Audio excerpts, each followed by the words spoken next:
વલસાડના અબ્રામાની 22 વર્ષીય યુવતીએ લીલાપોર ખાતે કપડાની દુકાનમાં ફાંસો ખાઈ જીવન ટૂંકાવ્યું। તારીખ 27 માર્ચ બુધવારના રોજ 9 કલાકે પોલીસ મથકેથી મળતી માહિતી મુજબ વલસાડના ધરમપુર રોડ પર આવેલા અબ્રામા તડકેશ્વર પાસે રહેતી સુચીબેન ચેતનભાઈ પટેલ ઉંમર વર્ષ 22 જેઓ લીલાપોર ખાતે આવેલ કોસ્ટલ હાઈવે પર ઇમ્પિરિયલ એપાર્ટમેન્ટમાં ભાડેથી દુકાન રાખી રેડીમેડ કપડાની દુકાન ચલાવતા હતા। જેઓએ તારીખ 26ના રોજ પોતાની જ ભાડેથી રાખેલી રેડીમેડ કપડાની દુકાનમાં ચેન્જિંગ રૂમમાં દરવાજા પર એલ્યુમિનિયમની એંગલ સાથે દુપટ્ટામાં એક છેડે બાંધી બીજો છેડો પોતાના ગળામાં બાંધી ફાંસો ખાઈ જીવન ટૂંકાવ્યું હતું। જોકે ઘટનાની જાણ તેના ભાઈ નિકુંજને થતાં તેઓએ તરત તેની જાણ પોતાના પિતા ચેતનભાઈને કરી હતી।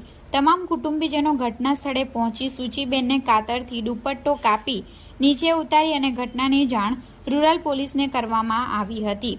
રૂરલ પોલીસ ઘટના સ્થળે પહોંચી સુચીબેનની લાશનો કબજો લઈ પ્રાઇવેટ એમ્બ્યુલન્સ મારફતે વલસાડની સિવિલ હોસ્પિટલ ખાતે પીએમ અર્થે ખસેડવામાં આવી હતી। રૂરલ પોલીસે આગળની વધુ તપાસ હાથ ધરી છે।